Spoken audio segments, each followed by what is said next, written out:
जब आप बीजेपी में आए तो उस समय एक तरह से आपके मतलब क्या सपने थे कि भाई क्या होगा, ऐसे करेंगे वो करेंगे, तो ऐसे क्या सपने थे जब बीजेपी में आए? यही था जी कि आदरणीय सांसद डॉक्टर सत्यपाल सिंह जी के सहयोग से और इस क्षेत्र में मेरी एक इच्छा थी कि एक बहुत बड़ा सेंटर, मैंने बताया ना जैसे बालगढ़ में ऐसा ही सेंटर, तो बड़ौद में एक ऐसा हो, उसके लिए उनकी तैयारी भी चल रही थी।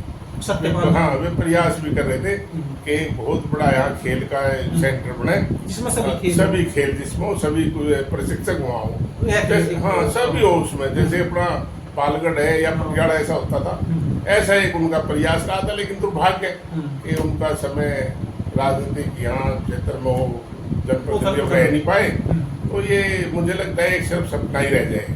अच्छा, लोकदल ने जो बीजेपी से गठबंधन किया है, आप इस गठबंधन को किस नजर से देखते हैं? ये बागपत के लिए दुर्भाग्य है, जनपद बागपत के लिए दुर्भाग्य है। बहुत से लोग इस बात को मानने के लिए तैयार नहीं है क्योंकि जाति की वजह से या किसी वजह से जुड़े हुए हैं। बाकी बागपत जनपद बागपत के लिए दुर्भाग्य है। पार्टियों का ना तो लाभ हानि अलग बात है, लेकिन मैं उसमें नहीं जाना चाहता, लेकिन बागपत के लिए दुर्भाग्य है।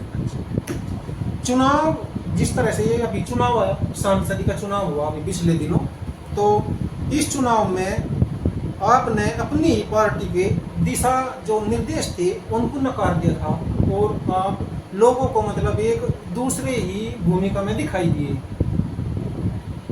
इस विषय पर उसमें मैं आपको फिर बता, हाँ, मैं किसी पार्टी का गुलाम नहीं हूँ, है ना। हाँ, मैंने गुलाम रह के पहले देखा है, मैंने 25-30 साल खराब करे।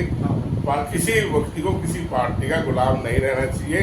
जो क्षेत्र में कार्य करे उसी के साथ होना चाहिए, चाहे वो कोई भी पार्टी हो। जो अपने क्षेत्र में प्रदेश में देश में कार्य करे उसी के साथ रहना चाहिए। और जो क्षेत्र का नुकसान करे फिर भी वो अपनी प्राय क्या रहेगी, कोई भी पार्टी हो। हम पार्टी में किसी से भी जुड़ते हैं, यही तो जुड़ते हैं कि क्षेत्र का हित करे, विकास करे। और अगर यही बंद हो जाए फिर क्या संबंध रह जाता है, क्या फायदा उन पार्टी हुआ। तो ये क्या सोच रहा, फिर पार्टी क्या सोचेगी क्या नहीं सोचती। मैं बागपत के साथ हूँ, जनपद बागपत के हितों के साथ हूँ, जो यहाँ विकास करेगा उसके साथ हूँ। तो एक तरह से कह सकते हैं कि जो सुभाष पहलवान जी है वे किसी पार्टी के तो गुलाम नहीं है, लेकिन ये बागपत की जैसे भीष्म हस्तिनापुर से बंधा था, तो इसी प्रकार से आप बागपत से बंधे हुए हैं, जो बागपत का भला करेगा आप उसी के साथ। देखो मैं आपको एक बात बताऊं, अब क्यों हूँ मैं इसलिए हूँ कि शायद जनपद बागपत में कोई कुछ ही गांव ऐसे हो सकते हैं जहाँ जिनका मुझे सहयोग नहीं मिला, नहीं तो अधिकतर गांव ऐसे है मेरे पहलवानी जीवन में जिनका बहुत सहयोग मिला है। तो अब मैं अगर उनका हित नहीं सोचूंगा तो किसका सोचूंगा, ठीक है ना। तो मैं तो ये चाहता हूँ कि कम सुविधाएं थी तो 2-4 खिलाड़ी यहाँ से निकल पाए अच्छे। अगर यहाँ अधिकतर सुविधाएं होगी तो यहाँ हजारों खिलाड़ी निकलेंगे। और अब मुझे तो ऐसा लगता है हमारी मिट्टी तो ऐसी है, अगर यहाँ सुविधाएं हो तो पूरे देश के खिलाड़ियों के मुकाबले अगर गिनती करेंगे तो हमारे क्षेत्र के खिलाड़ी ज्यादा आगे जाएंगे, लेकिन सुविधाएं तो हो। आपकी जो ये नई सोच है राजनीति करने की, तो क्या यह एक नई दिशा देगी राजनीति को भविष्य में? नहीं जी, कुछ नहीं देगी। लोग नहीं सोचते कुछ भी, लोग अपना हित ही नहीं सोचते, आंख मीच के रहते हैं। वे आने वाली अपनी पीढ़ियों का हित नहीं सोचते कि हमें कहाँ लाभ होगा, कहाँ नहीं, हमारे आने वाली पीढ़ियों को लाभ कैसे मिलेगा। तो उनकी उन्हें कोई चिंता ही नहीं। अगर चिंता होती तो हरियाणा की तरह पंजाब की तरह हमारे यहाँ नहीं खेलों की सुविधाएं बढ़ जाती। गाँव गाँव में हमारे यहाँ नहीं अच्छे अखाड़े होते, अलग अलग खेल के सेंटर होते, लेकिन कहाँ है आपको कहीं दिखाई दे रहे हैं। हमारे तो जनपद स्तर पे नहीं कुछ सुविधाएं हैं। तो कारण क्या है, यही तो है ना कि क्षेत्र के लोग नहीं चाहते।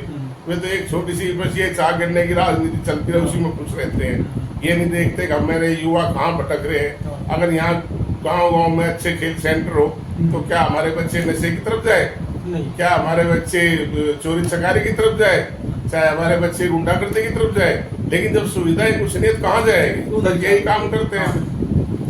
आपको लेकर के, लेकिन जैसे आपने कहा कि भाई मैं किसी पार्टी का गुलाम नहीं हूँ और मैं तो बागपत का भला चाहता हूँ, ठीक है, लेकिन आपने जैसे मैंने पहले कहा था कि आपने कोई पार्टी की गाइडलाइन से अलग कार्य किया, लेकिन उसके बाद भी पार्टी ने आपको लेकर के कोई गाइडलाइन जारी नहीं की, तो क्या ये आपकी ताकत का वो था? नहीं, ऐसा? वो तो पार्टी का निर्णय है। अच्छा।